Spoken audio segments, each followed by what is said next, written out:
session will come to order. This morning we are having a hearing on aviation cybersecurity threats, and I appreciate the witnesses being here today. The reality is stark. Our aviation industry is under constant threat from cyber attacks, up 74% since 2020. With the aviation sector contributing more than 5% of our GDP, that is $1.9 trillion in total economic activity, and supporting 11 million jobs, we have to wake up and take these aviation cybersecurity threats seriously. As we saw in the 1990s, when weakness in the power grid exposed the system to catastrophic failures, we had a similar situation as we are in today with aviation.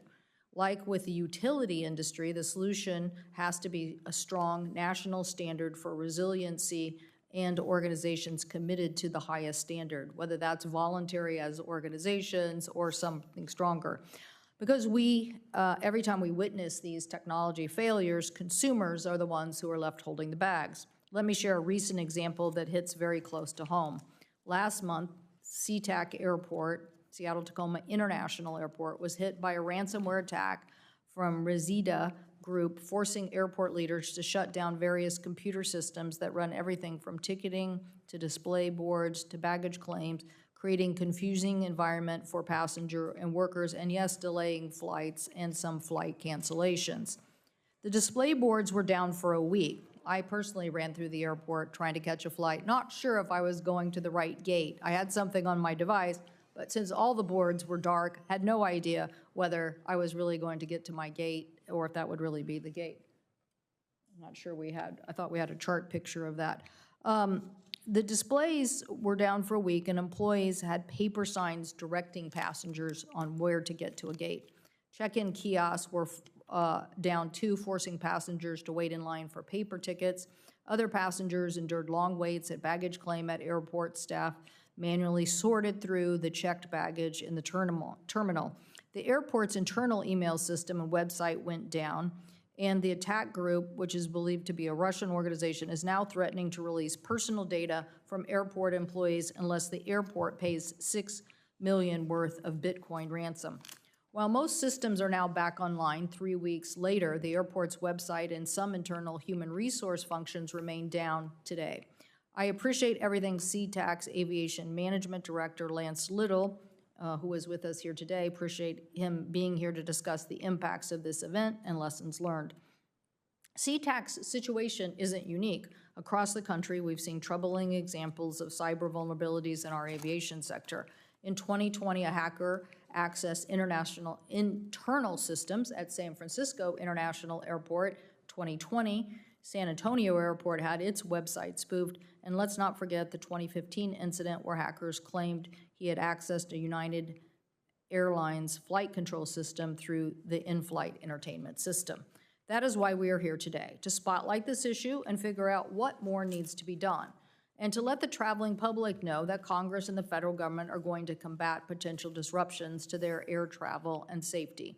The FAA reauthorization bill, which was signed into law, included a subtitle strengthening cybersecurity, including directing FAA to establish a process to track and evaluate aviation cyber threats, designating a cybersecurity lead at the agency. And just last year, TSA and FAA both issued cybersecurity requirements for airports, airlines, and manufacturers. I'm grateful to have Marty Reynolds here today, a cybersecurity expert from American Airlines for America, who is here to tell us about emerging threats to aviation cybersecurity and how the industry and government can respond. And cyber attacks and other recent technology outages in aviation, like the NOTAM failure or Southwest meltdown or the CrowdStrike outage, have made it clear that brittle infrastructure won't cut it. In the aftermath of the cyber attack at SeaTac, Port of Seattle Executive Director Steve Metrick said that business and government, quote, needs to invest in cybersecurity, end quote, and, quote, need to be prepared should a cybersecurity gain access to systems, end quote. When airport and airline systems are compromised, it also puts passengers' personal data at risk. For instance, in 2020, hackers stole the credit card information of over 2,000 passengers. And cyber attacks on frequent flyer accounts are up 166% in just the past 3 months. The SeaTac incident created hardships for travelers like non-functioning flight status and, as I mentioned, delays in getting luggage. And it's easy to imagine a scenario where cyber attacks coinciding with other events could cause more cancellations or delays. Even in these difficult situations, airlines must abide by their passenger commitments and requirements. Mr. Breo is here from the National Consumer League to remind us of those resources passengers have when dealing with flight disruptions. This includes requirements for airlines to provide hassle-free refunds as mandated by the FAA reauthorization. So thank you again to our panelists for being here. I look forward to your testimony, and now I'll turn to Ranking Member Cruz for his opening statement. Thank you, Madam Chair. If cybercrime were measured as a nation, it would be the third largest economy in the world, costing about $10 trillion every year, up from just $3 trillion 10 years ago. It is a threat that the federal government must take seriously. The transportation sector is often targeted by cyber criminals. No mode of transportation is immune. A 2021 ransomware attack rendered inoperable the Colonial Pipeline, which carries about 45% of the East Coast's fuel. Airlines, pilots' unions, and airports globally have also all been hacked. While the Port of Seattle recovers from the August hack, it appears travelers were largely spared from widespread disruptions. I look forward to hearing from SeaTac Managing Director Lance Little on how the airport responded and any lessons learned.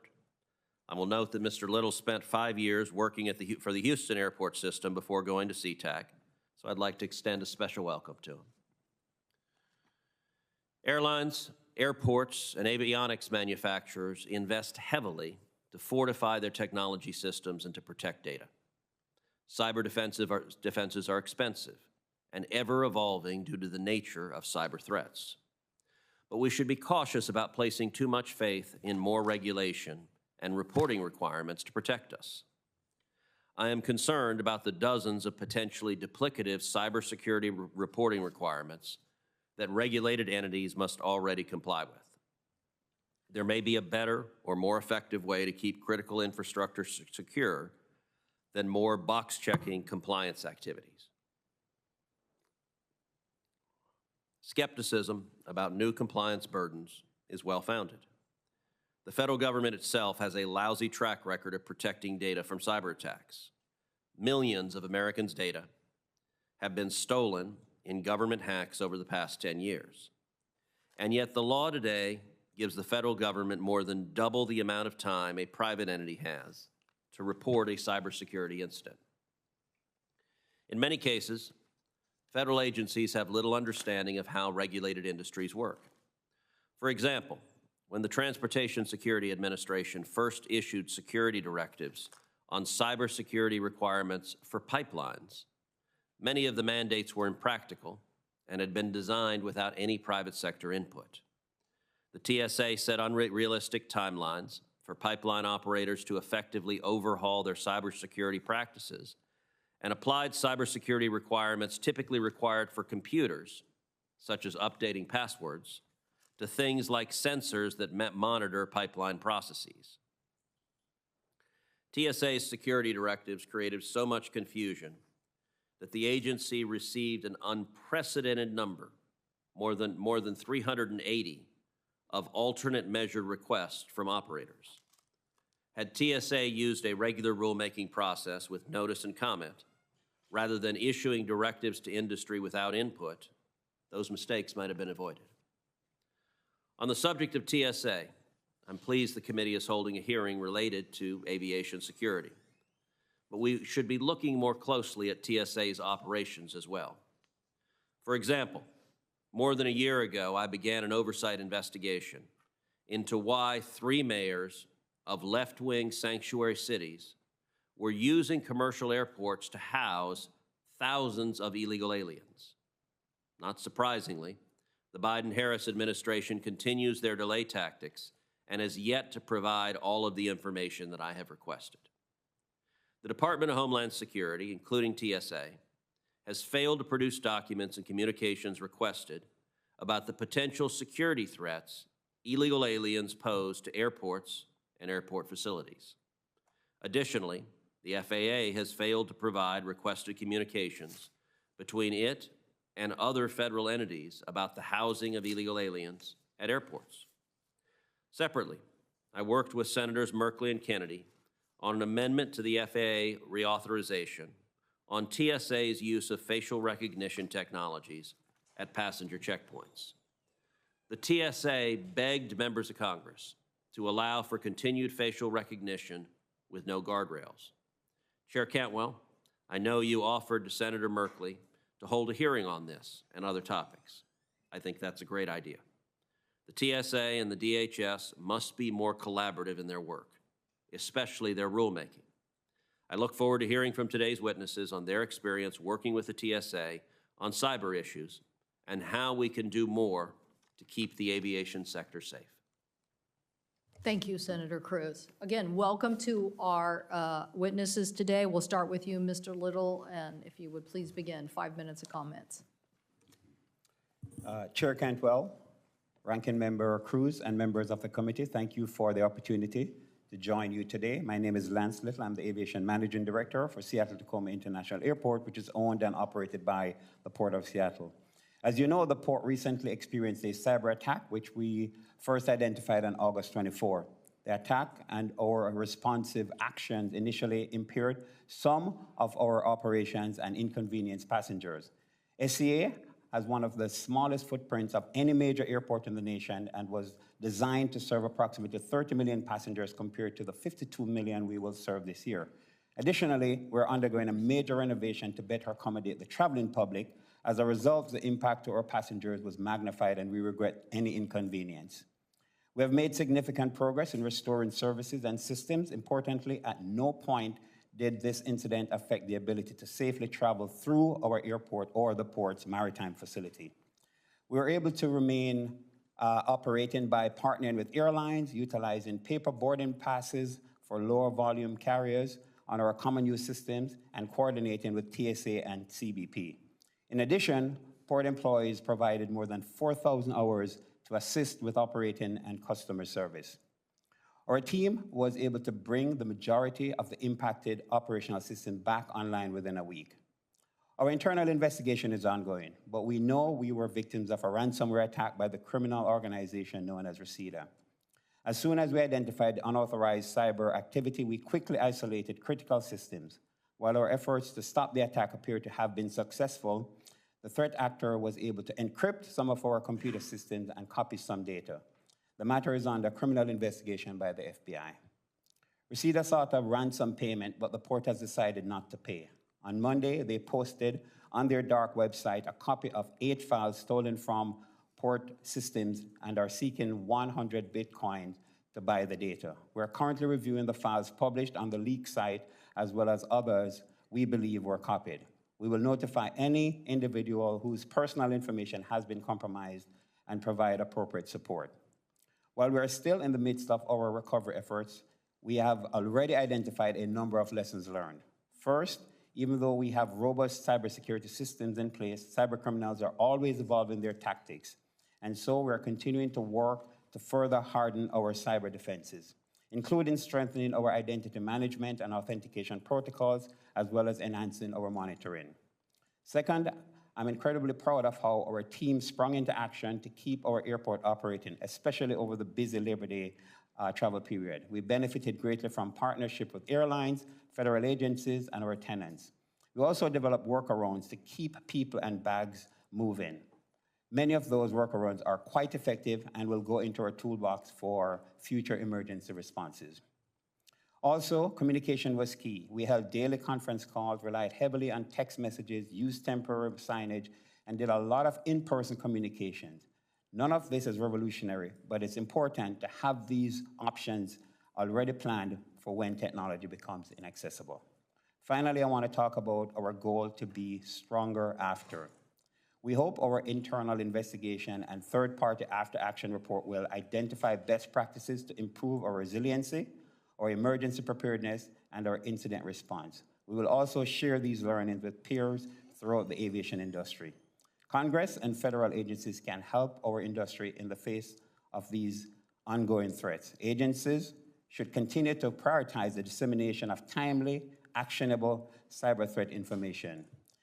And we welcome the engagement of congressional leaders to help improve information sharing of industry-wide best practices. Thank you again for your time, and I'm happy to answer any questions. Thank you, Mr. Rayo. Thank you and welcome. Good morning, Chair Cantwell, Ranking Member Cruz, and distinguished members of the committee. My name is John Brayo, and I am the Vice President of Public Policy, Telecommunications, and Fraud at the National Consumers League. Founded in 1899, NCL's nonprofit mission is to advocate on behalf of consumers and workers in the United States and abroad. Today, I will address the serious impact cybersecurity incidents in the aviation industry have on passengers and urge the committee to ensure that consumers are not left bearing the costs of these events. When cybersecurity incidents occur in the airline industry, passengers are often the ones who suffer the most. Flights are delayed or canceled, personal information is compromised, and families can find themselves stranded for days. Recent incidents underscore how an error in one sector can create a cascading effect across the industry, harming millions of passengers. Senator, as you mentioned, last month, a cyber attack at Seattle-Tacoma International Airport resulted in significant disruptions, forcing staff to handwrite boarding passes and manually sort bags, creating delays in both departing flights and bags arriving at their destinations. On July 18th, a faulty update affecting CrowdStrike clients, including airlines, led to global system crashes, affecting an estimated 1.4 million passengers. Nearly 5,200 flights were canceled on the first day alone. Families were left stranded, with one family in Seattle reportedly losing more than $7,500 while trying to rebook flights and cover lodging costs. Government agencies are not immune to cyber incidents either. In early 2023, an FAA contractor's error resulted in a nationwide ground stop. More than 10,000 flights were delayed and over 1,300 were canceled, once again highlighting the fragility of airline infrastructure to human error and cyber vulnerabilities. While cyber events that disrupt flights generate headlines, the vulnerability of airline rewards programs has the potential to affect even more consumers. The value of unused miles sitting in passengers' rewards accounts is staggering. According to one estimate, the top 5 U.S. airline loyalty programs ended 2020 with a combined balance of $27.5 billion in unused loyalty program miles, up $2.9 billion from 2019. Unsurprisingly, all of those unused miles are an attractive target for cyber thieves. Between the fourth quarter of 2023 and the first quarter of 2024, bot attacks on airline accounts increased 166%. Stolen airline miles fuel a thriving market on the dark web, where crooks redeem these stolen miles for gift cards or by purchasing airline tickets. Despite this threat, U.S. airlines have been inconsistent in their efforts to secure mileage accounts. For example, basic account security tools like multi-factor authentication that are commonplace on other sensitive accounts, like those for online banking, are not available to all passengers. To make matters worse, airline miles are not covered by any of the consumer protections that safeguard consumers' money in other contexts, such as FDIC insurance or the Electronic Fund Transfer Act's anti-fraud protections. Ransomware attacks are another vulnerability for the aviation sector. Boeing's chief security officer last year noted that ransomware attacks on the aviation supply chain jumped 600% in the past year. TSA cited persistent cybersecurity threats against the aviation sector when it adopted emergency security amendments. In the face of these threats, there have been some limited efforts to promote additional investment in the aviation sector's cybersecurity resiliency, but more remains to be done. For example, TSA last year rolled out new rules that require airports and operators to develop cybersecurity plans. And industry bodies like IATA and A4A play a key role in developing cybersecurity standards for the industry. While these efforts are laudable, no amount of investment will prevent all incidents. And for this reason, NCL urges DOT and Congress to take additional steps to protect passengers. Specifically, Congress should pass comprehensive national data security standards legislation to create a baseline of protection for the data consumers share with the industry, including with airlines. Second, the value of airline rewards should be protected from fraud. Just as consumers are not liable when bad actors run up credit and debit card charges, so too should airlines be required to replace airline miles lost to cyber thieves. Third, DOT should require airlines to clearly and promptly communicate to consumers what their rights are under federal passenger protection laws in the event of cybersecurity-related delays and cancellations. Finally, Congress should explicitly codify DOT's authority to promulgate delay compensation rules to ensure that consumers can obtain cash compensation if an airline cybersecurity incident results in a significant delay or cancellation. Chair Cantwell, Ranking Member Cruz, members of the committee, we're grateful for your continuing work to protect consumers and for holding this hearing. On behalf of NCL, thank you for including the consumer's perspective as you consider these important issues. I look forward to answering your questions. Thank you so much, and we look forward to digging in on a myriad of those issues you brought up. Brigadier General Reynolds, thank you so much. I think you probably had plans to be at a different conference today, but thank you for being here. Thank you, ma'am. This is important, so I'm glad to be here. Chair Cantwell, Ranking Member Cruz, members of the committee, thank you for the opportunity to testify on the critical issue of aviation cybersecurity. I'd also like to thank my fellow panel members, Mr. John Breu and Mr. Lance Little, for their participation as well. I'm Marty Reynolds, the Managing Director for Cybersecurity at Airlines for America.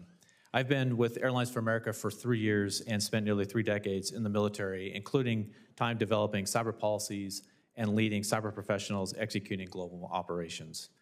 I can tell you firsthand that our air carriers fully recognize that cybersecurity is one of the greatest challenges facing all critical infrastructure sectors. The capability and capacity of threat actors operating in cybersecurity is growing at an alarming rate, and there are no silver bullets in cybersecurity. To counter these many threats, our carriers have developed mature cybersecurity programs that are risk-based, threat-informed, and constantly evolving to stay ahead of a dynamic threat landscape. Our members' cybersecurity programs and investments are based on these foundational principles. Our North Star will always be the safety, security, and privacy of passengers and crew. They are our industry's highest priorities. This is why our industry continues to make significant investments in information technology infrastructure and cybersecurity. As an example, from 2018 to 2023, U.S. passenger airlines spent approximately $36.5 billion on information technology and cybersecurity, including $7.4 billion in 2023 alone. Our members participate in and lead the development and updating of critical information technology and aviation cybersecurity standards. At A4A, we created a cybersecurity council consisting of the chief information security officers or vice presidents of aviation information technology, where we create industry best practices and lessons learned. And lastly, we consistently engage and collaborate with federal departments and agencies to ensure we understand their policies and regulatory objectives so we can ensure we are compliant with their requirements. While a good foundation exists, there's always room for improvement. Specifically, in addition to the increasing change in the threat landscape, we've also seen a significant increase in regulatory requirements over the past 3 years. This has created a complex compliance framework for airline operators and can divert critical resources away from cybersecurity teams. However, we believe that there are opportunities to address these complexities through a couple recommendations. First, the federal government should continue to find ways to harmonize its cybersecurity requirements. As an example, airline operators are responsible to 10 different federal agencies and departments with existing or emerging or volunteer or mandatory incident reporting requirements. The complexity of reporting environments takes away critical resources from response and recovery actions. We know threat actors will continue to use recovery events as an opportunity for malicious actions. That is why we are recommending that the federal government adopt a single reporting framework. More incident reporting does not equal more security. Although we have concerns with the Cybersecurity Infrastructure Agency's current version of the Cyber Incident Reporting for Critical Infrastructure Act Incident Reporting Framework, it does offer a single reporting solution. We also appreciate the work the Office of National Cyber Director has undertaken to harmonize cybersecurity requirements, as well as Senator Peters and Senator Lankford's recent proposal, the Streamlining Federal Cybersecurity Regulations Act. These are all promising. Second, information sharing among aviation regulators, the intelligence community, and private stakeholders is foundation to the safety, security, and resiliency of the aviation sector. Although federal agencies have made strides to improve information sharing, such as multi-agency threat bulletins information sharing among federal agencies and with the aviation sector needs improvement. The existing information sharing processes lack the speed of relevance and do not consistently validate if existing policies and regulatory requirements are staying ahead of evolving threats. The airlines look forward to working with the committee and share cybersecurity challenges and appreciate the opportunity to discuss our role and involvement, along with recommendations to improve cybersecurity. Thank you for the opportunity to testify today, and I look forward to your questions. Thank you so much. Thank you again to all the witnesses for your testimony. Mr. Little, you said something in your testimony that just needs a little more emphasis. You're saying our capacity at CTAC is for 30+ million people, and we're at 52 million a year. Is that what you're saying?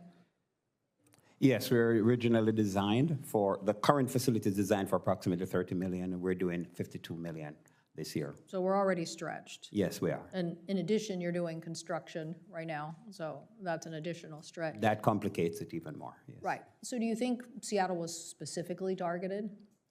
I am not sure why we were targeted. Our understanding, we received that they have targeted organizations in the USA, outside of the USA, within the aviation industry, but also outside of the aviation industry as well.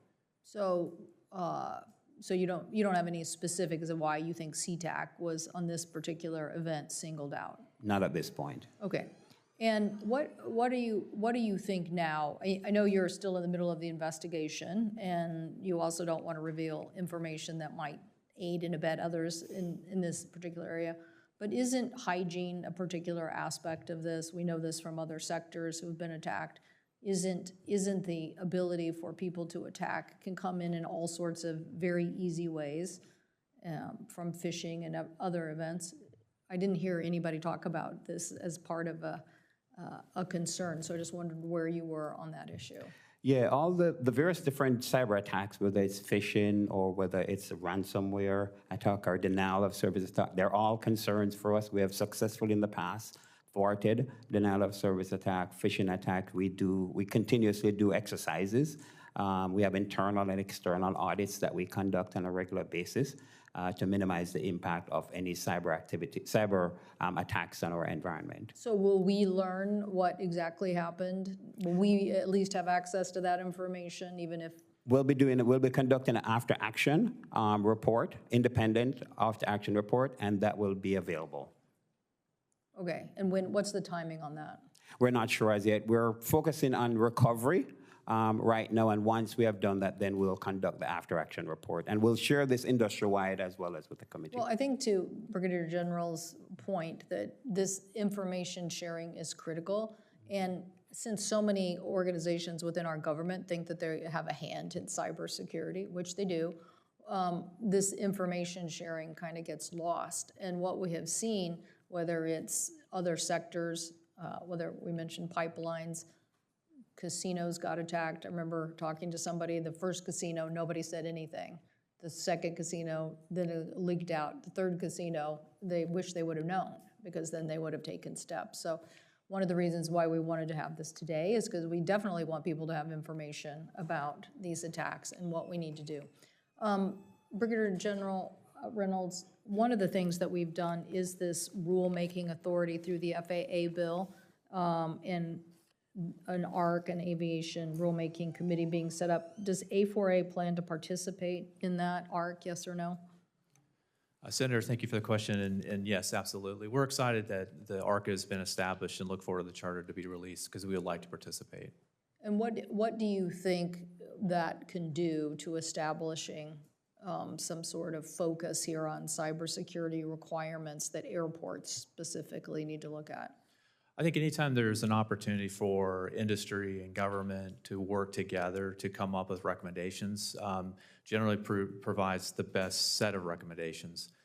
The opportunity to work directly with FAA through this ARC, we know can lead to better outcomes and better recommendations. So we're excited. It's the first time we've actually had the opportunity to work in this for cybersecurity specifically. So we're looking forward to participation. So it's fortuitous that we have this process established. Yes, ma'am. Thank you again for putting that into the reauthorization. We're looking forward to it. Okay, Mr. Breo, you mentioned a lot of things here, and when you think about it, the consumer is who we're trying to protect. We're trying to protect our citizens, but we're trying to also protect consumers from the impacts of an underinvestment in this particular area. What do you think is most important in that, in the protection of the consumer? Is it at the airport and ticketing, or do you think that these are leading to individualized attacks, as you said, as that information is then available on the web? Well, Senator, I would say that there are vulnerabilities that impact consumers throughout their interaction with the aviation industry.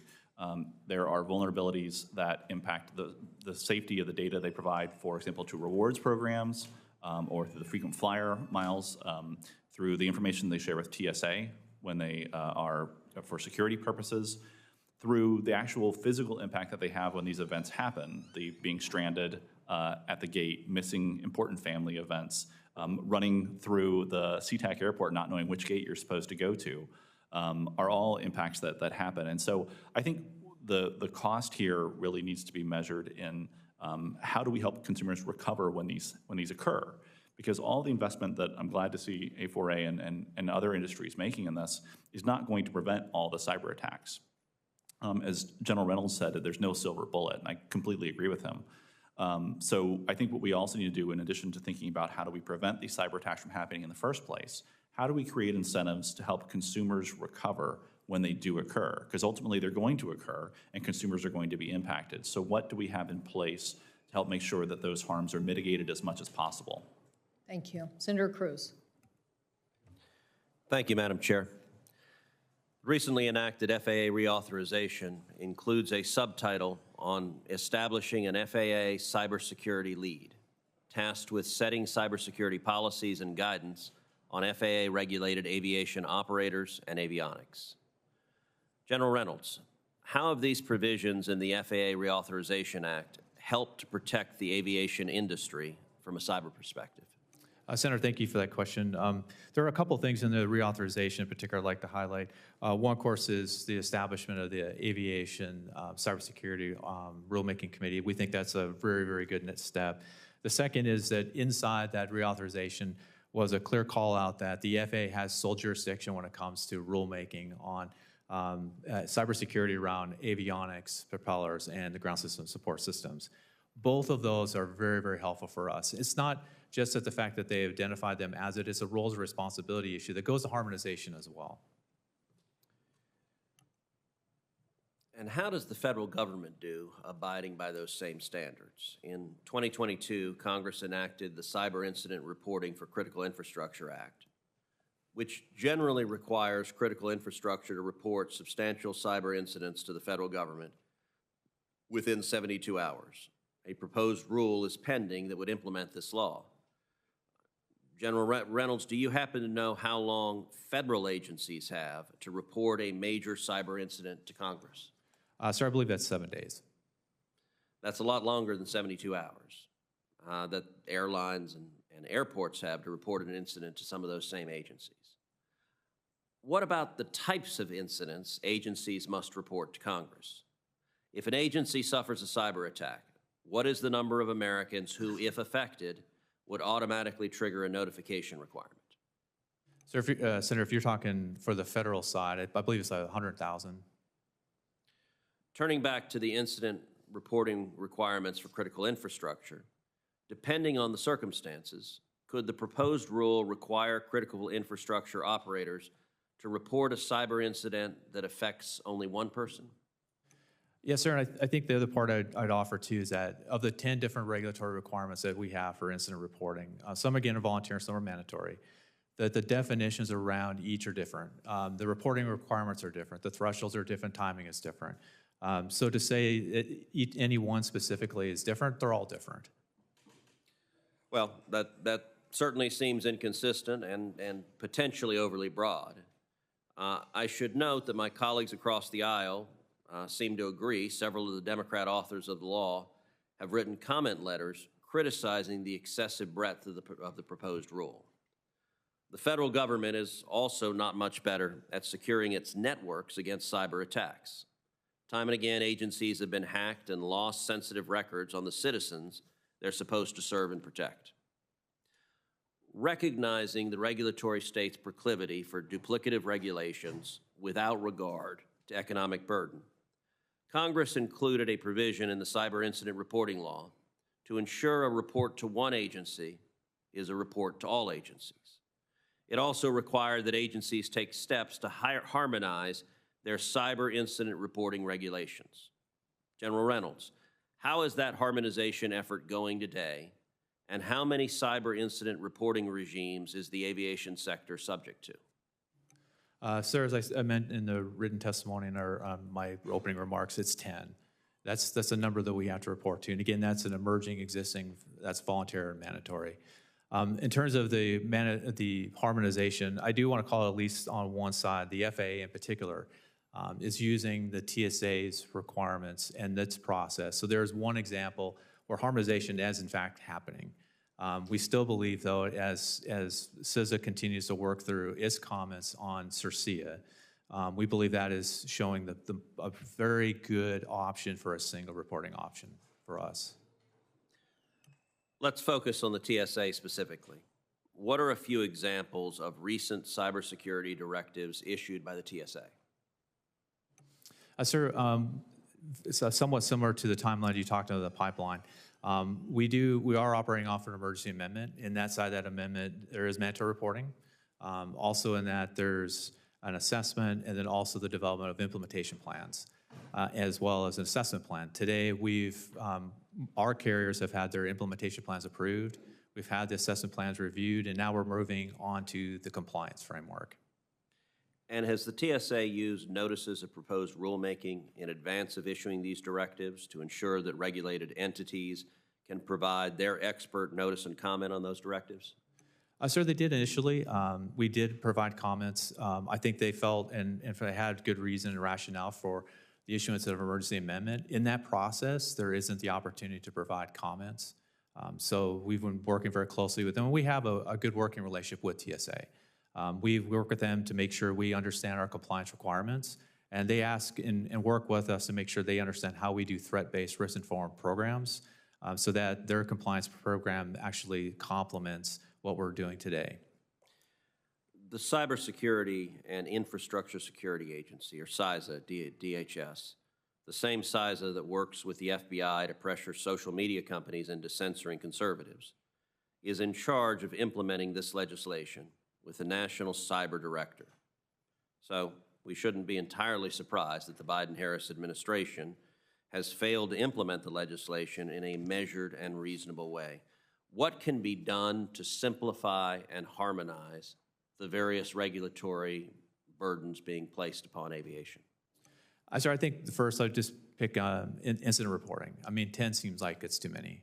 So if we can find a single reporting framework that can be adopted by all federal agencies and departments, and that department can then take the information, consolidate it, and analyze it, and get it out to not just the other federal agencies, but also to the private sector, critical infrastructure sectors, we'd all be in a better position.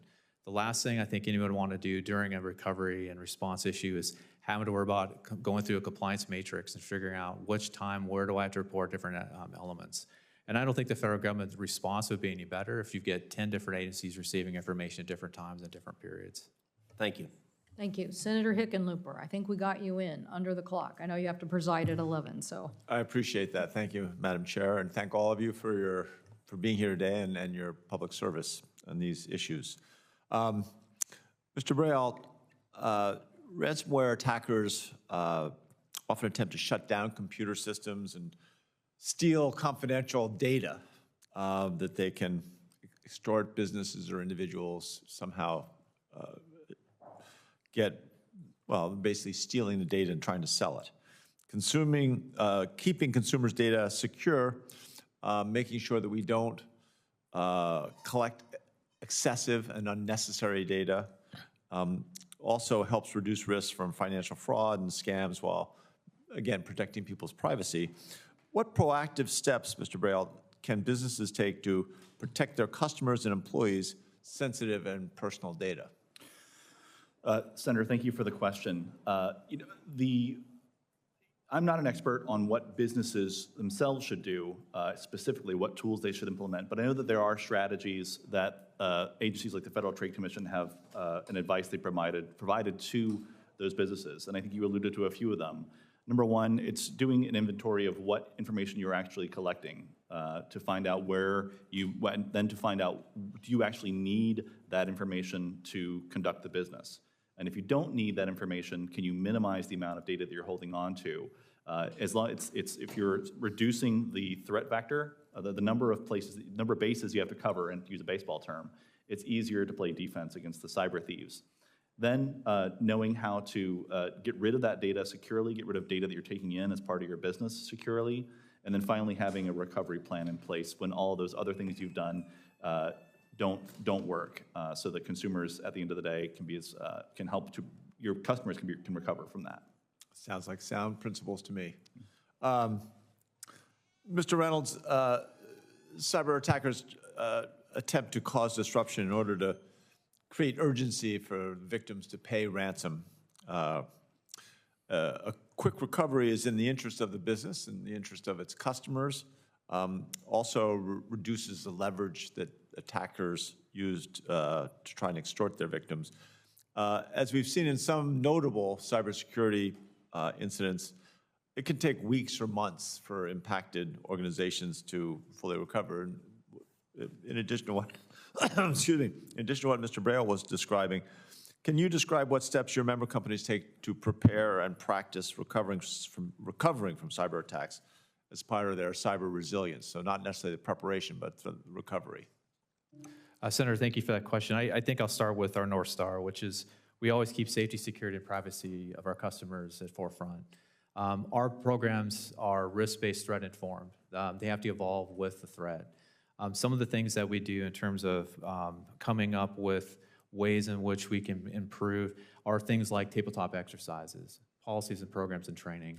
One example I might have is that although we do tabletop exercises and planning internal to each of our companies at the industry level, we also work with the federal government.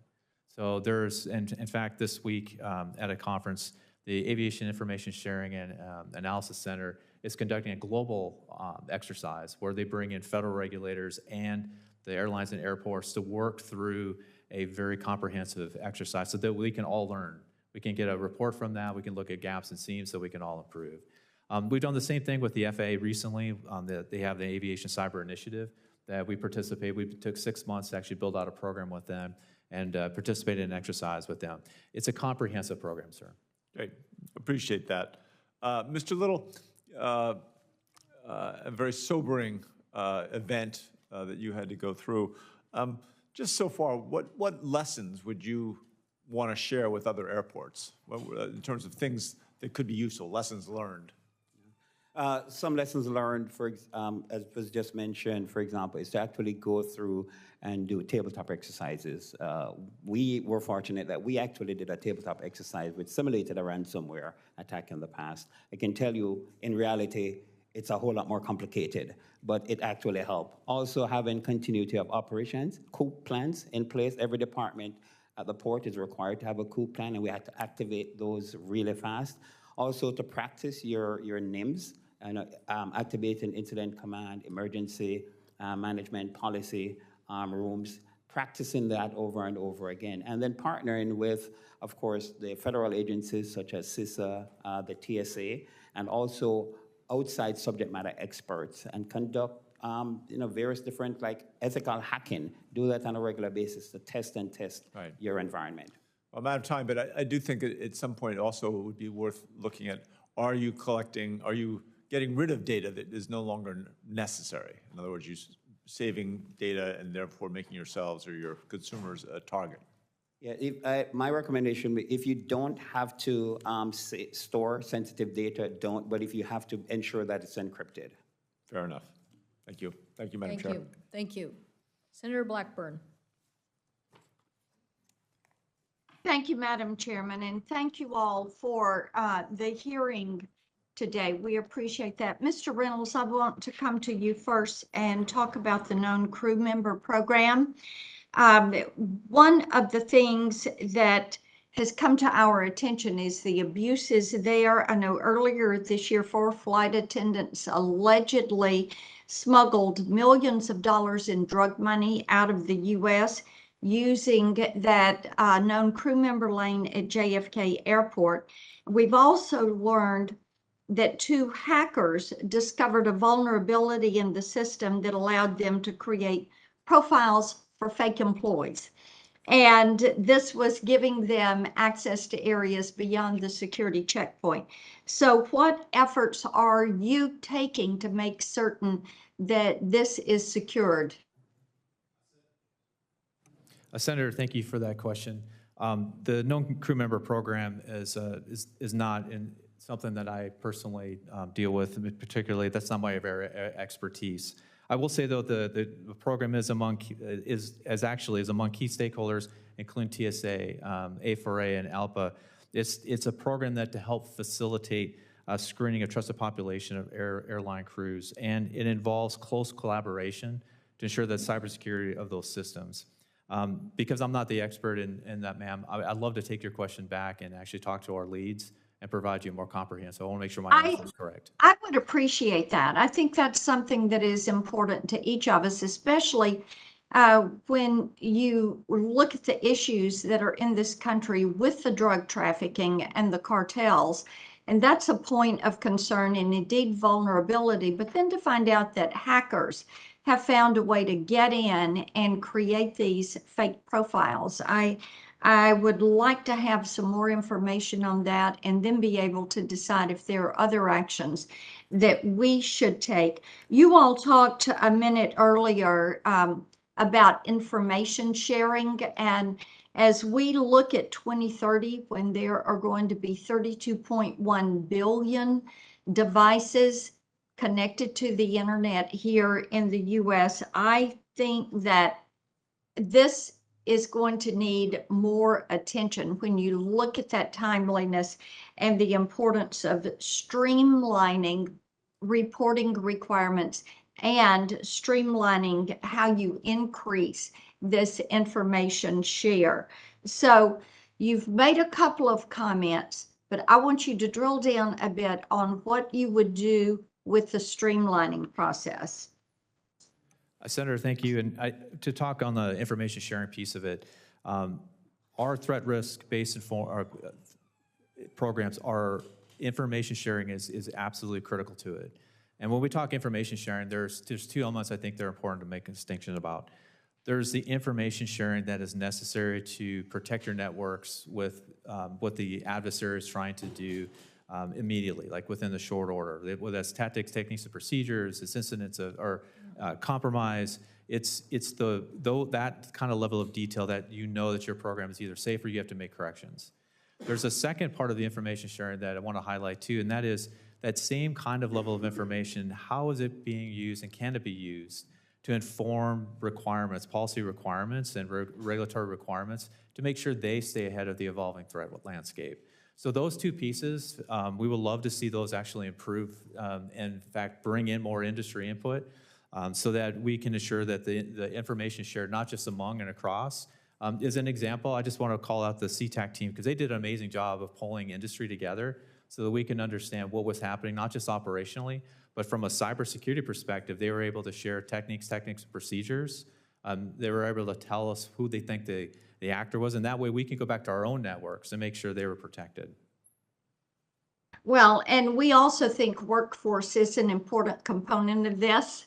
And Senator Rosen and I have a bill that would work on training that workforce. I am just about out of time, so I'm not going to. I do have a question for Mr. Little. I'm going to submit this because when it comes to ransomware and the demands that are there, and of course, the targeting that you all went through, we think that the relationships with the public and private partners are very important. And I will submit that question to you for a written response. Thank you, Madam Chairman. Thank you, Senator Blackburn. Senator Klobuchar. Thank you very much, Madam Chair. Thanks for doing this important hearing. So the recent CrowdStrike outage, we all know, plagued our airports, plagued our transportation, and it was caused, as we all know, by a flaw in this security update. Mr. Breo, in your testimony, you highlight the growing trend in ransomware attacks in the aviation sector. Can you speak to how investing in secure interoperable networks can protect consumers while something else was going on here with CrowdStrike? Senator, thank you for the question. I would respond to that by saying that more investment in cybersecurity resiliency will help address not only the ability of aviation networks to resist hacking, but it would also give them resources to help train the staff who interact with those networks. I think, as most experts in cybersecurity will tell you, humans are often the weakest link in any cybersecurity chain. And so Chair Cantwell talked earlier about the need for greater hygiene to get staff and other people who interact with these networks to avoid things like clicking on suspicious links that can subject an entire network to a ransomware attack that ultimately shuts it down and has these dramatic impacts on consumers, the missed flights and things that I talked about. I think one thing that hasn't come up yet that would, I think, also play a role into this is the emerging threat of AI.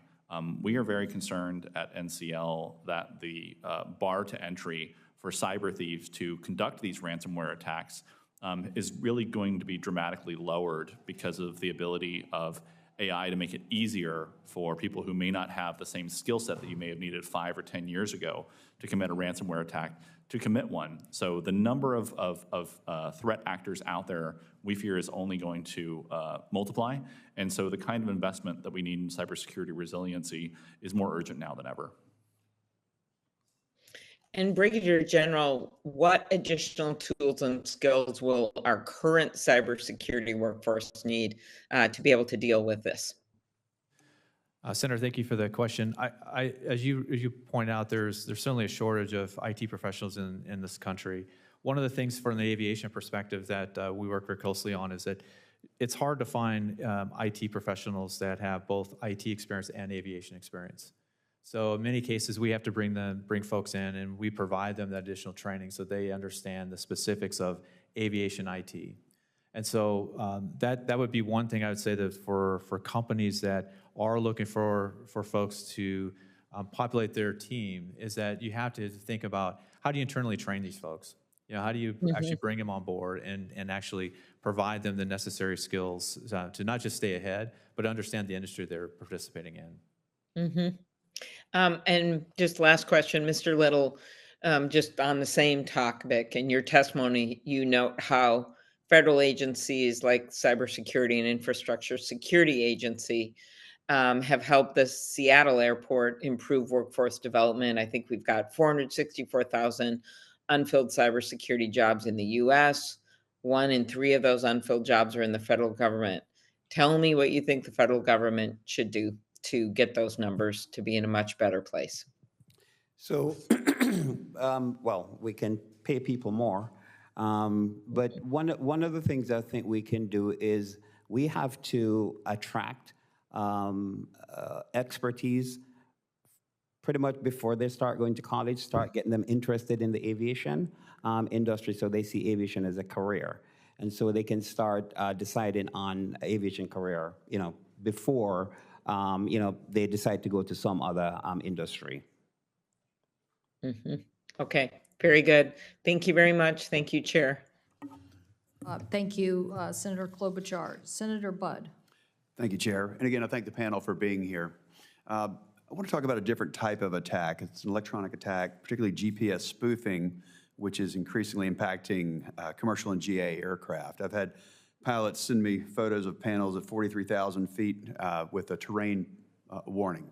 There's no terrain at 43,000 feet, particularly flying in the Middle East or overseas. Now, in the FAA Reauthorization Act of 2024, it does have provisions to secure aircraft electronics against these sort of attacks, but there's additional, but my question is this, particularly General Reynolds, are there additional actions that Congress or the executive branch should take to address this growing issue? Senator, thank you for the question. I think the piece I might offer is maybe talk a little bit about what we're doing right now with federal government that might help think about what kind of initiatives or resources might be beneficial to go after this problem. One is the FAA does a great job of actually highlighting where those interference patterns are actually happening. If you look at a globe, it's pretty extensive in the places you'd expect, around the Ukraine area in the Middle East. Having that kind of awareness before we actually fly into these locations is absolutely incredible and critical. The second is that we're working with the Aviation Cyber Initiative as they develop a concept of operation. So if pilots do in fact fly into an area, that's like the examples you just provided, they have the processes that they actually identify the issue and know where to report it. And then once the reports are actually made, then what can the FAA and others do to actually notify others and do mitigation if that's possible? In fact, it might part of that be contacting law enforcement. And then lastly, just recently I mentioned that we're doing with the ACI, or the Aviation Cyber Initiative, we just had a tabletop exercise on this very subject. And in that, we were trying to identify gaps and seams, communication breakdowns. And I think to your question, sir, as those initiatives to continue to evolve, I think it'd be well worth the time to talk with the FAA to see what resources they need to actually help all of us. Very good. Thank you. I yield the time. Thank you. Senator Duckworth, thank you for your leadership on the subcommittee. Thank you, Madam Chair, and thank you for holding today's hearing. The recent CTAC cyber attacks on CTAC is a real chilling reminder of the grave and growing risk to our nation's aviation system in cyberspace. These types of cyber attacks are serious crimes with serious implications that go far beyond mere passenger inconvenience. The source of the attacks, this most recent attacks, the Reseda ransomware, is an entity that is rumored to be based in Russia or within its sphere of influence. Reseda has been associated with attacks on the British Library as well as government institutions in Portugal, Chile, and Kuwait. It has also claimed responsibility for an attack on Prospect Medical Holdings here in the US. And this raises questions about national security. This is also not the first time a United States airport has been attacked, and in 2022, a pro-Russian hacker group that called itself KillNet orchestrated an attack on a dozen US airports, including LAX, Atlanta, LaGuardia, and both of the airports in Chicago, O'Hare, and Midway. And while thankfully the 2022 attack did not disrupt operations, we can't count on that always being the case. Attackers also target sensitive personal information. The cyber criminals behind the CTAC attack recently posted a ransom demand of almost $6 million, in which they threatened to sell stolen PII, like scanned US passports and forms with our social security numbers. Worldwide, aviation cyber attacks increased 24% in the first half of 2023, and they are ongoing. And just in the last 30 days, the city of Chicago's flychicago.com website blocked 1.09 million malicious site requests. Mr. Little, what more should the federal government be doing to help airports harden their cybersecurity to protect against threats from foreign actors? Senator, the aviation industry is required, for example, to submit the CIPs that was mentioned and the assessment plans, security improvement plans and assessment plans. And all airports are required to submit this. One way that we could help is if the TSA and CISA consolidate this information, comes up with best practices, and actually disseminate it back to the aviation industry. Currently, it's a one-way street that we're sending the information, but we're not getting back in a timely enough manner recommendations of how to improve our infrastructure. That would make a major difference. Thank you. General Reynolds, I thank you for your service, and I couldn't agree with you more about the challenges of finding IT professionals who both know cyber and also aviation. What more should the federal government be doing to help airlines harden their cybersecurity to protect against threats from foreign actors, especially since so many of them are get maintenance overseas as well? Senator, thank you, and thank you for your service as well. Thank you. I think I'll start with the 2 points I made earlier, which is first on harmonization.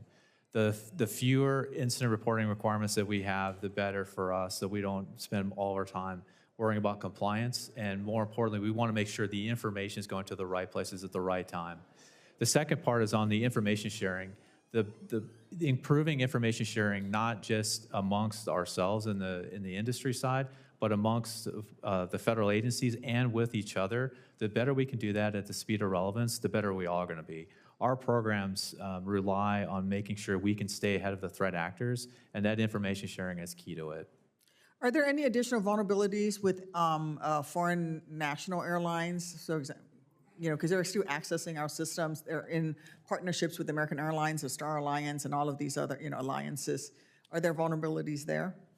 I mean, I wouldn't want to talk, if there were, I wouldn't want to talk about the vulnerabilities specifically, but I will say our programs are threat-based and risk-informed, which means we do the analysis on anytime a system is connected or we share data amongst one another, we do that analysis to make sure the threats are known and they're minimized, in fact, to the 0 point if we can.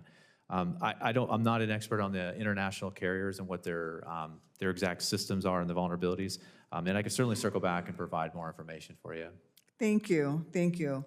I'm a pilot myself, and I know that, the basic thing in aviation safety is you should never be left to a single point of failure in any aviation system, and that redundancy saves lives.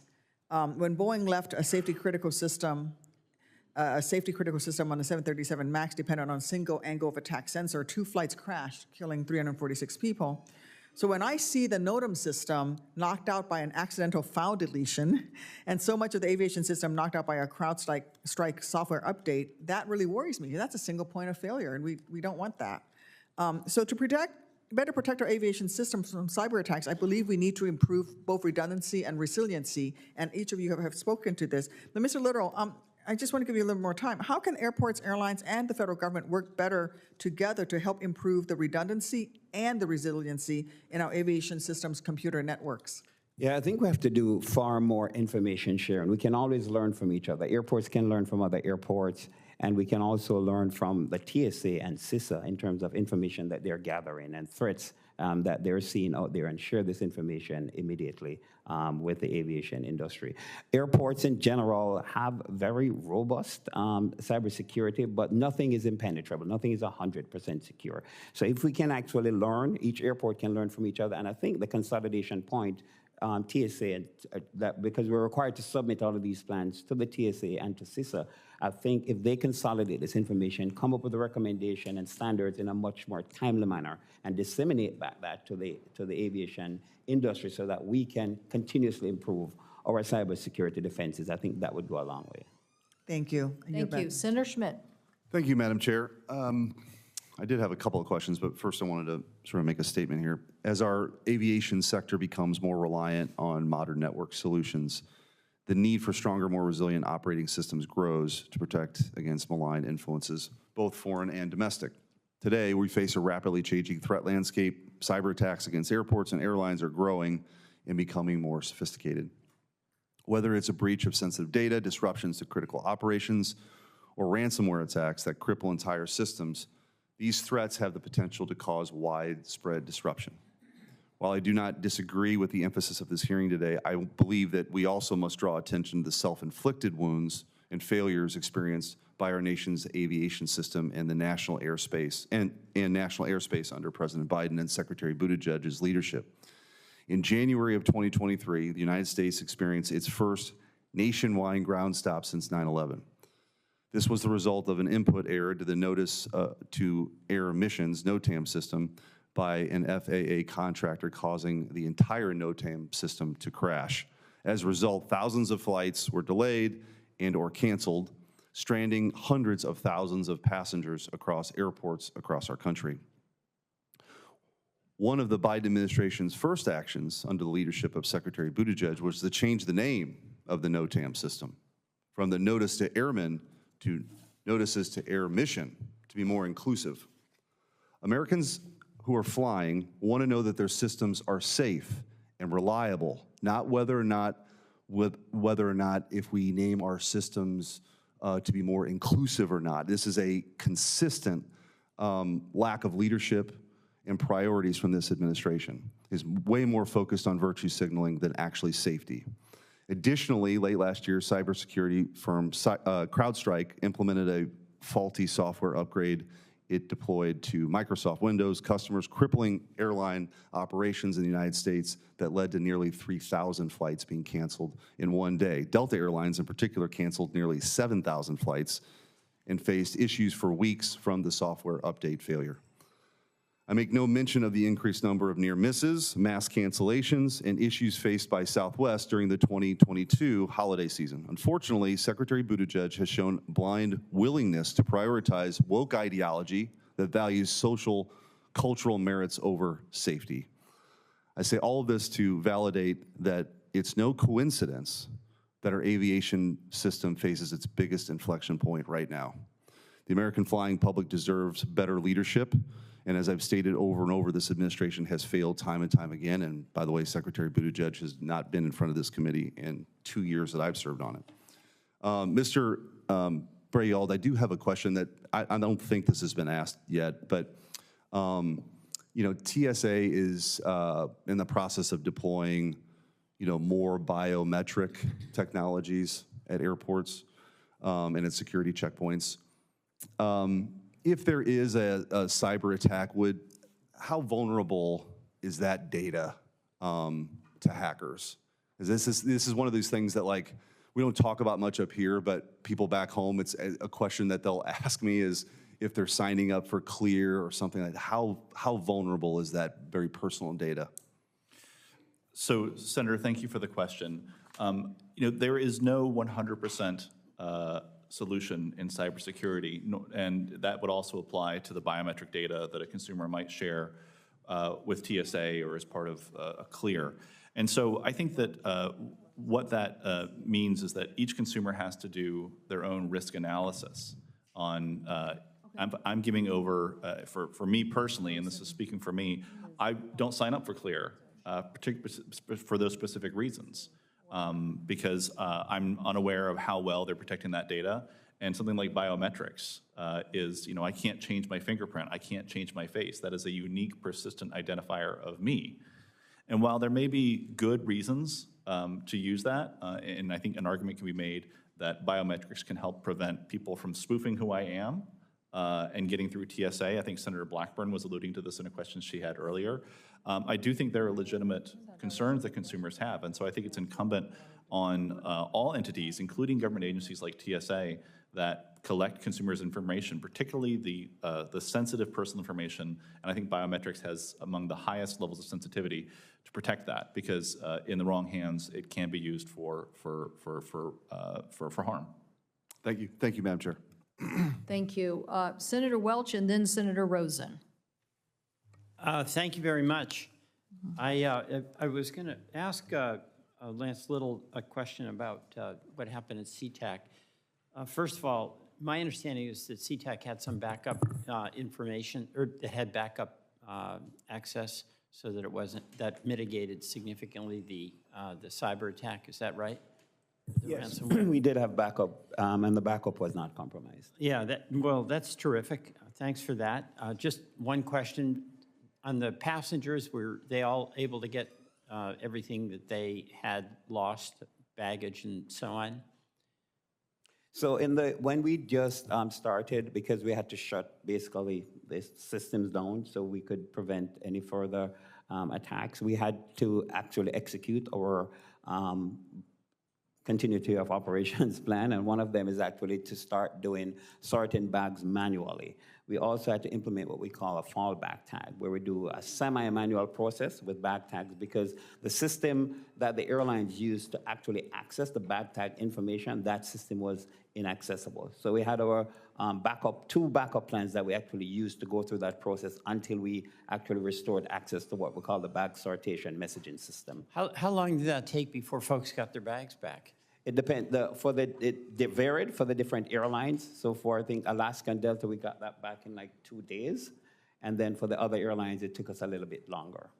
Thank you. You know, the other thing in that hack, a lot of individuals had their private information compromised, or could be compromised. And the question I think I have for you, but it also would apply if this happens again, and obviously there are bad actors out there that are hoping or trying to make it happen again. Is there monitoring on behalf of those folks whose information may have been compromised, so that if it is used, they're given that information? That is something that was provided after the OPM hack in the government. Yes, so any employee that we find out that their personal information has been compromised, we're going to notify them immediately, and we're going to provide credit monitoring as well. So you're actively doing that. You'll know if there is one of your employees that has had his or her information compromised, you'd be able to alert that person? Yes, we'll alert them immediately, and we'll provide credit monitoring and any other support services. And I'm not sure how much information about this hack you have decided CTAC has provided, but is it committed to sharing more details and the lessons learned as more information becomes available? Yeah, definitely. We just immediately when the incident happened, we actually a call was facilitated through Airport Council International, where we got all the airports and some airlines together just to let them know exactly what was happening so they could take actions to prevent it from happening there as well. In addition, we're going to conduct an after-action report that's going to be done by a third-party vendor, and we'll share that information industry-wide so everybody can utilize it to improve their cyber defenses as well. All right, thank you very much. And for Marty Reynolds, have all the flying passengers who were impacted by the CrowdStrike outage been adequately and fairly reimbursed for their travel? Sir, thank you for that question. My expertise is in cybersecurity, and it's not in accommodations. And I want to make sure I get you the right answer and an accurate answer to your question. So I'd like to take that back and provide you an answer. Well, I'd like it if you would do that. I appreciate that. And let me ask John Braille from the Consumers League. You know, when I fly, a lot of folks around me are using the internet. And what's the security situation with respect to Wi-Fi in flight? Senator, thank you for the question. While I can't speak to sort of specific security tools that airlines implement for their in-flight Wi-Fi, what our general advice to consumers is whenever they're using a public Wi-Fi network, and I think this would definitely apply when you're on an airplane, is to avoid sharing sensitive information. So, for example, if you are, I would advise against doing things like online banking, for example, if you're on a public Wi-Fi network, because you just don't know who may be snooping on that signal. So, I think that generally applies to in-flight Wi-Fi, though I'd be happy to see what I can find and get back to you about sort of if there are specific security protocols. Yeah, I'd like that. So you're suggesting that folks who are using in-flight Wi-Fi take precautions as they would potentially in any public access Wi-Fi situation? Yes, Senator. Okay, thank you. I yield back. Thank you. I'm so glad our colleagues are showing up for this important hearing. I don't know if you're ready or not, Senator Capito. And Senator Rosen's been on the screen for some time, but I know Senator Peters, you were next. Would you be willing maybe to defer to Senator Rosen? I would be happy to defer to Senator Rosen. Okay, Senator Rosen. Thank you so much, Senator Peters, and thank you, Chair Cantwell. I really appreciate that, and really appreciate you holding this important hearing on supporting airports and airlines against cyber attacks like the ones that took place in Seattle-Tacoma International Airport. You know, travel and tourism, I don't have to tell anyone, they are the backbone of Nevada's economy. Our airports are the gateway to everything we have to offer in Nevada, so we have to do everything in our power to protect them, along with heliports, air traffic control systems, and aircrafts. Together, this really is critical infrastructure. And this critical infrastructure faces complex and ever-changing cybersecurity threats and challenges that we must work together to address and mitigate. And so, Mr. Little, I would talk a little bit about network segmentation, because in the wake of the cyber attack on your airport, you said tools ranging and networks ranging from employee email to passenger information systems and public Wi-Fi all became unavailable. So one of the first actions taken in response by the Port of Seattle was to isolate critical systems. However, basic cyber hygiene recommends that networks should already be segmented in a way that separates critical services, including the separation of public and internal systems. And so, Mr. Little, I know Senator Welch talked about this a little bit, but in what ways were critical systems at the airport connected to public systems? So you have critical systems. Were they connected to external websites? Were they connected to public Wi-Fi, whereby ransomware could really gain access to them and impact all of these systems at once. Are they segmented in such a way? Yes, thanks for the question, Senator. One of the reasons why we were able to recover so quickly or to have some of our services not interrupted is actually because we have segmentation. So, for example, our access control system was on a totally segmented network. Our conveyor systems were on a totally different network. So the network that was actually impacted, again, was segmented.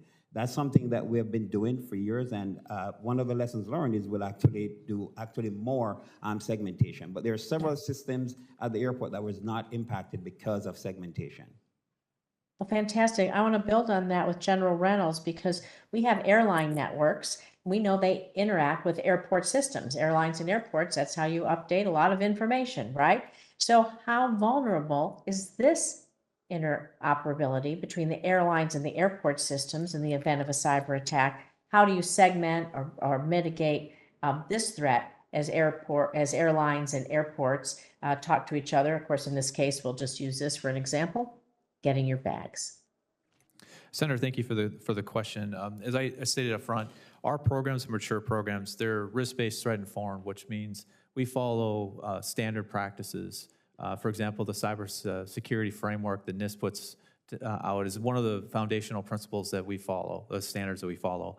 One of the things you do in those circumstances that you identify your systems and then prioritize those that are critical, less critical, and in that identification, you look for those connections you're talking about. And in those connections, you're then looking to see what controls can I put around those areas to minimize the risk that you may have when you connect systems to one another. That's great, because I want to bring up something really important while you talk about connecting systems to mitigate risk, because we have third-party vendor cybersecurity issues potentially.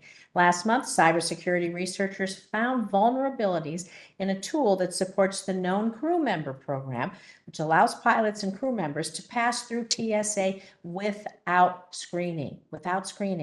So General Reynolds, to provide guidance to member airlines to ensure that they're doing their due cyber diligence with vendors. This intersects with airlines. It intersects with our security, our personal security, our homeland security. And would it be better to have all the airport crew, maybe they have their own lane, but they use the same kinds of identification that we use every day when we go through TSA? Senator, thanks for that question. It's a good question. I will say my expertise is not known crew member program. That's not where my expertise is at. Mm-hmm. I will say we're happy to take your question back to those that are the program thank you. leads and try to get you better information. Thank you. I sure appreciate that. And Senator Cantwell, thank you again, Senator Peters. Yield back. Well, thank you, Senator Rose. It takes a Cobot programmer to ask some really tough questions here for witnesses, so thank you for that. I think it's important, right, these issues on interoperabilities and vulnerabilities, because I think that's what we're really talking about today. The most vulnerable, we're only as strong as our most weak link, and that's what you're articulating there, so thank you. Senator Capito, followed by Senator Peters. Thank you, Madam Chair. Thank you, and thank you all for being here today. General Reynolds, I want to start with you. Cybersecurity insurance is becoming increasingly important across the country and across our economy, and certainly for the aviation sector. Senator Hickenlooper and I have a bill, the Insure Cybersecurity Act, which would help create a working group of experts to look at different ways to improve understanding and to share information so that potential customers are better equipped to make better decisions. Do you think this bill would be beneficial? I'm not certain that you know exactly, but also what kind of challenges are airlines facing looking at trying to secure cybersecurity insurance? Thank you, Senator. And cyber insurance is a complex, and it's always evolving. I think that's probably with the place I'd start. Is that when you have your policy and you move from one incident to another incident, working with your insurance provider, you want to make sure you fully understand what's covered and not covered. Any new proposal that you mentioned, and I'm not as familiar with your proposal, but if a working group and it can be established and it can provide clarity in that space, then I think we'd certainly welcome it. Yeah, thank you. You also mentioned in your testimony that airlines have to report to 10 different agencies with 10 different timelines and other reporting requirements. seems incredibly burdensome, but we want to ensure safety obviously first, as you do, or kind of a siloing of information. Do you have concerns that reporting on all these different agencies on different timelines poses a greater security risk because of the varieties, or do you think it provides more security? Ma'am, I'm not sure it would provide greater security. I do know that in those instances, and we've not fully exercised it, thankfully. We've not had to fully exercise and report to all 10. But what I would suggest is that in the time that you are trying to identify and recover from an incident, the last thing you want to do is have to repeat the reporting and report on different kinds of definitions, thresholds. Data protections are different. So it's not beneficial, let's put it that way. Yeah, it's burdensome and probably less efficient and All of the above, ma'am. all of the above. I could go on and on, I guess. Mr. Little, I understand that you decided not to pay the ransom. I'm sorry I missed the testimony, but you decided not to pay the ransom, and you mentioned that if any personal information is compromised, you're going to notify them and provide support from the wake-up call that you had at your airport. Let me ask you this. You're the 11th busiest airport, right, in the nation? Currently. And my airport in my capital city is the 189th, and this sort of goes to what the chairwoman was just talking about, in that you're only as secure as your weakest link. So all of our airports, but smaller airports, are just as vulnerable to these kinds of attacks and could get people into systems that could have impacts in all of our systems. What kind of perspective can you provide, having had this experience? With regards to paying the ransom, that was contrary to our values, and we don't think it's the best use of public funds. So we decided not to pay. Information sharing, I think, is extremely important. Whereas our airport, being a much bigger airport, we have more resources. A smaller airport such as yours probably does not, but they can actually learn a lot from what we are doing and benefit from what we're doing, rather than starting from scratch to figure out how to improve their cyber defenses here. We have gone through this experience right now, and even though we had a lot of resiliency in place, continue to have operations plans in place, we're going to learn a whole lot from this experience as we conduct our after-action report. And I think sharing this information with large, medium, and small airports is going to be beneficial to the entire industry, not just with airports, but also with airlines as well. Right. So under Homeland Security, we have an organization that's chaired by Jen Easterling, which is the CISA. It's the Critical Infrastructure for Cybersecurity. And they bring best practices around. I'm sure that your organization has talked with them to report your incidents, so it could help other airports as we move forward. So I want to put a little plug in for Marshall University in my home state of West Virginia is creating a Cybersecurity Institute for Critical Infrastructure, of which aviation is a part. We think of it, finance and military and defense, but if somebody knocks out our critical infrastructure, as we've found out in certain instances for one thing or another, we're as vulnerable, and maybe in some ways more vulnerable, food supply, et cetera. So what the point of this institute is to create a workforce that can then meet the cybersecurity challenges of the future in our critical infrastructure space. So I may have my folks reach out to you to find your experience, and it might be useful to them as they're creating the curriculum for the cybersecurity workforce of the future. And I appreciate you all. Happy to participate in that. Thank you. Senator Peters, thank you for your indulgence. Very much appreciated. But so happy to have you here because of your role in the Homeland Security Committee and this committee too. So thanks for your leadership. Well, thank you, Madam Chairman. It's great to be here, and thank you to each of our witnesses for your testimony here today. An incredibly important issue. Mr. Little, you have been testifying here today, and thank you for your very detailed testimony and the work that you have engaged in to combat the extremely concerning incident that occurred at CTAC. And although this hearing has been focused on cybersecurity and aviation, it certainly shows that this attack also highlights, I think, other cybersecurity attacks, including our ports, our maritime ports. Michigan is the home to 33 active cargo ports that ship or receive cargo.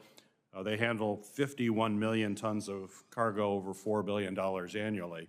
And I think we all agree it's imperative that the necessary cybersecurity resilience practices are utilized at all critical infrastructure, including our ports. That's why I'm introducing the Protecting Investments in Our Ports with Senator Cornyn to ensure that ports receive digital infrastructure grants from the Port Infrastructure Development Program and have cybersecurity procedures in place to protect their digital projects. So, Mr. Little, in your testimony, you mentioned how this attack impacted some of the maritime assets with the Port of Seattle. So could you discuss the added complication of this attack being carried out against both aviation and maritime operations, and how these systems basically being interconnected may have impacted your response? That would be helpful. Yes, in an environment where it's just an airport environment, it's limited maybe to a local area network. With our infrastructure, because we also have the maritime operation, we have a more wide area network, or some may consider it a metropolitan area network that's spread across multiple facilities. So that made it more complicated. One of the good things is that we have an information technology and information security department that has responsibility for both the maritime institution as well as the aviation institution as well. So it's more complicated to manage because of the various different locations that falls under that responsibility. However, as I mentioned earlier, the networks are segmented. So some of the services at Maritime Institute was impacted. For example, recreational boating, fishing, those were impacted, but cruise were not. And the cargo operation was not impacted as well. Mm-hmm. Very good, thank you. Well, I think we all agree that crafting strong and effective cybersecurity requirements is a task that federal agencies must undertake to ensure safety and security of our critical infrastructure.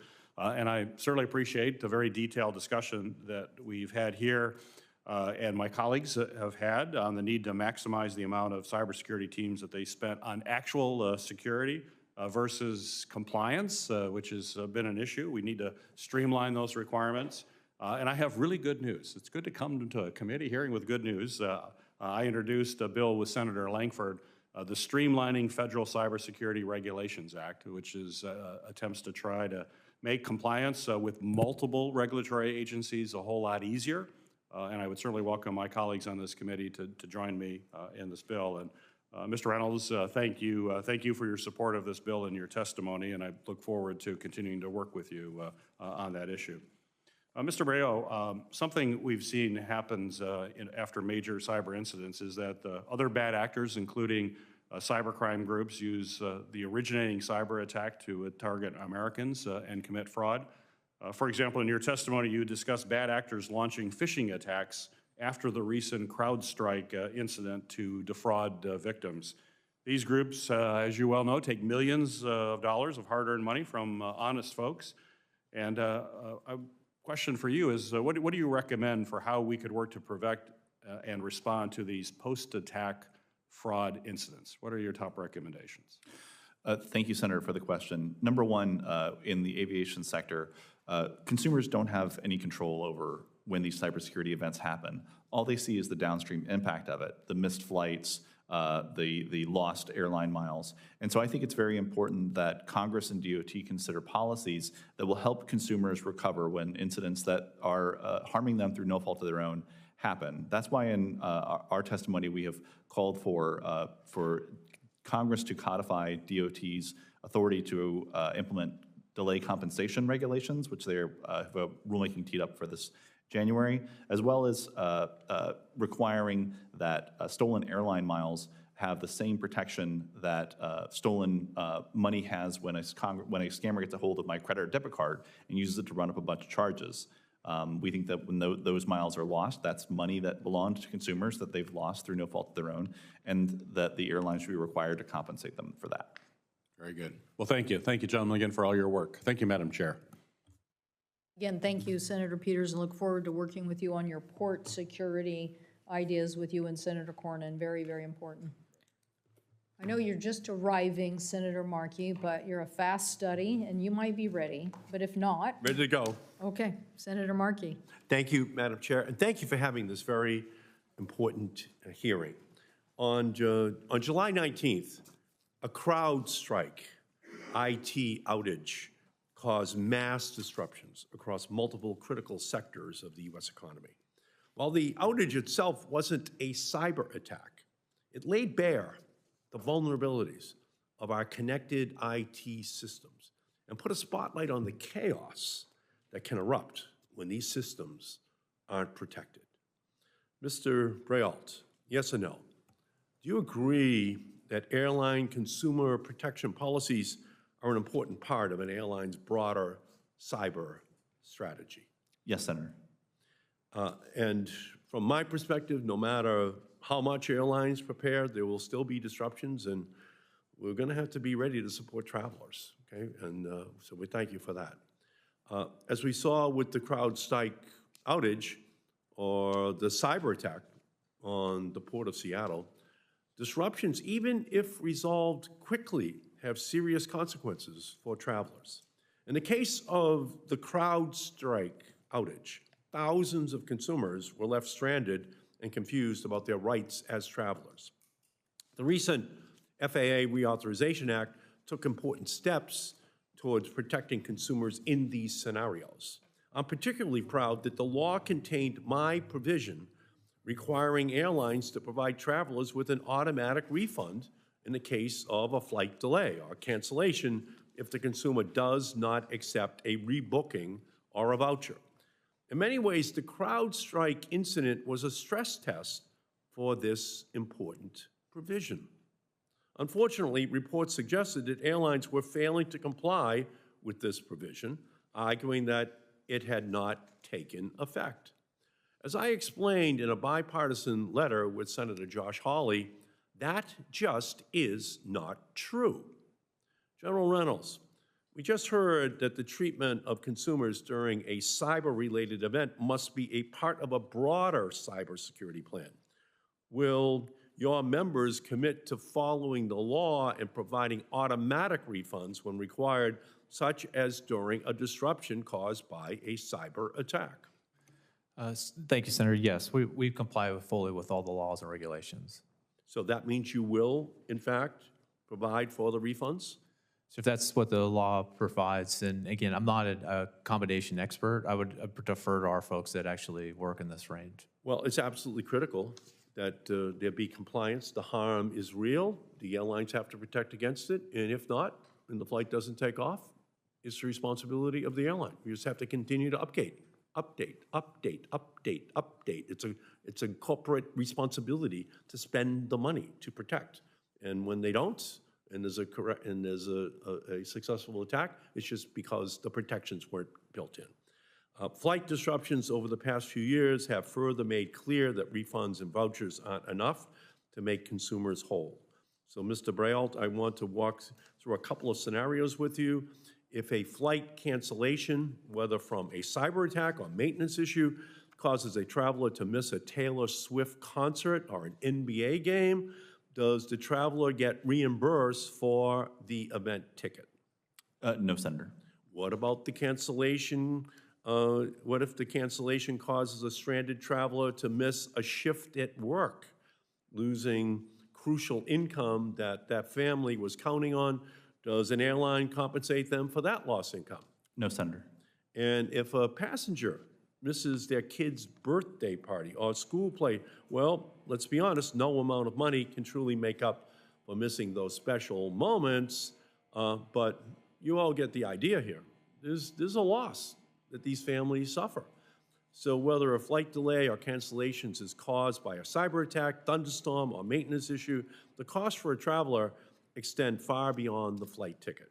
Europeans understand this. That's why Europe requires airlines to provide a cash payment to passengers for significant flight delays and compensation beyond refunding a ticket or reimbursing a passenger's hotel room and airport transportation. U.S. travelers deserve similar protections. And that's why I am so pleased that the Biden-Harris administration plans to issue a proposed rule requiring airlines to provide compensation to consumers when a flight delay or cancellation is the airline's own fault. Mr. Brault, do you agree that requiring cash compensation for delayed and canceled flights that are the fault of the airline is an important component of protecting consumers? Yes, Senator. Thank you. So this type of regulation is long overdue and is the third C in my 3 C's of consumer protection: communication, correction, and compensation. When airlines screw up, they must communicate passengers' rights and options. They must correct their mistake by providing automatic refunds, and now we need to make sure airlines compensate passengers when the flight disruption is within the airline's own control. So I look forward to working with both the National Consumers League and the airlines on this issue. The leading company, EMC, was in Massachusetts, is in Massachusetts, and when I asked the CEO, why do we keep having these successful cyber attacks, he said in most instances, the CEO just didn't want to spend the extra money to upgrade. Okay? You just have to keep doing it. It's a cost of doing business. And when they don't do it, there's going to be a price, and we just can't have it be passed on to consumers. It's not their fault. It's the airlines that they didn't do it, and they shouldn't have to swallow a $1,000 Taylor Swift ticket, because the airline did not build in the protections. So we thank you, Madam Chair, and great hearing. Thank you. Thank you, Senator Markey, and thank you for your leadership in the FAA bill and getting those provisions to protect consumers. And yes, we're hearing more about the theft, particularly today, of the mileage program and the need to protect that. So, but again, appreciate your leadership and communication on this. I'm just going to ask a couple of just round-up questions, and I think we're done with other members here, and then we'll adjourn. But one of the key messages from today is the need for communication. And I want to clarify now what is that immediate step on impacting that communication, best practices. We know that there is an ARC process at the FAA on cybersecurity, much bigger picture. That's going to take a while. But what now are we doing? So, Mr. Little, who is the lead investigator on this attack? Is it the FBI or? Yes, the FBI is. Okay, and then what would the witnesses suggest is the best communication framework right now until the ARC process works to communicate to other airports the best practices and things that should be implemented from this? I would like to see a list. One of the reasons we gave the NTSB a report requirement, an annual report requirement, because we didn't feel like people were emphasizing enough next steps after some of their indications from accident reports, what should happen. And so they have now done that, and I thought it was very successful. They came before the committee and basically said, yeah, these near misses aren't getting addressed, and then the next day, the then acting administrator convened and put out a requirement. So here, we're trying to get the same level of response. What would you suggest, Mr. Brayroot or General Reynolds, to what in the near term is that process? So, Senator, from a consumer point of view, clear communication and actionable communication from airlines to consumers is incredibly important. From the time that the breach or the cybersecurity incident will first impact their travel, consumers need to be made aware of that. Consumers often show up at an airport in the CrowdStrike instance, and we saw report after report that consumers were confused. They didn't know what was going on. They were getting mixed messages from the airlines and other sources about what the status was of their flight and if they were going to have to wait 30 minutes or if the flight was going to get canceled. So I think it's really important that any cybersecurity response plan have a component in there about communicating with the passengers about how this will impact the flight that they're waiting for at the airport that day, or the flight that they're going to leave home early in the morning to catch the next morning. Mr. Reynolds, since this is a airport issue, but it affects airline capacity, what do you think the tool is for right now streamlining best practices and communicating that? Senator, it's a very important question. The industry relies heavily on standards. And in fact, it's been founded on standards in many ways, and it's driven our safety record to the level it has largely because of standards. I would start there. It does take time to create the standards. It does take time to actually, you start with the best practice, then you start moving into the standards. I think the tabletop exercise we all talked about, I think that's also a very effective way for us to communicate with one another. We also participate with the Aviation Information Sharing and Analysis Center to share information back and forth with their members and our members as well.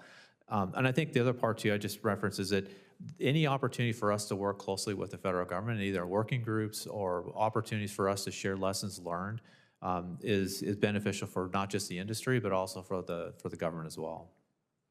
Well, I think, does that exist right now? I'm saying I'm not sure that exists, that framework right now. We are working with, on the information sharing, we are working with TSA, FAA, and others to develop and work with them on this very topic, information sharing. The TSA, in fact, they have a air domain and analysis, intelligence and analysis cell that has been very helpful. They lead in this case. We have meetings with them every day to talk about what's happening in the environment.